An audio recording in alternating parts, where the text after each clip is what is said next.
দুপুরবেলায় ভাত খাওয়ার পর ভাত ঘুম না দিয়ে কার কার আমার মতন কিছু নতুনত্ব খেতে ইচ্ছে করে অবশ্যই কমেন্ট করে জানিও তো। সেই দিন দুপুরে কি খাবো করে ফ্রিজ খুলে দেখছি একটা দই আছে, তার সাথে এতগুলো ফলও নিয়েছিলাম হচ্ছে আপেল, আঙুর, কমলা লেবু, কিন্তু কমলা লেবুটা আমি খাইনি, স্ট্রবেরি আর হচ্ছে অনেক ড্রাই ফ্রুটস।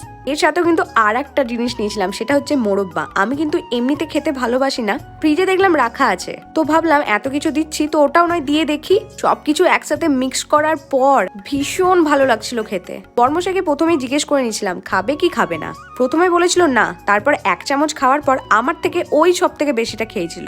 খাবে নাই বা কেন, কত দেখে টেস্টি লাগছে বলো তো, আর খেতেও না দুর্দান্ত হয়েছিল। আর কে কে আমার মতন স্ট্রবেরি লাভার আছো অবশ্যই কিন্তু কমেন্ট করো। তো চলো টাটা বাই, আবার দেখাবে তোমাদের সাথে নেক্সট কোনো শর্টসে। ততক্ষণে সবাই ভালো থেকো, সুস্থ থেকো, হ্যাপি থেকো, আর চ্যানেলটাকে কিন্তু অবশ্যই সাবস্ক্রাইব করো।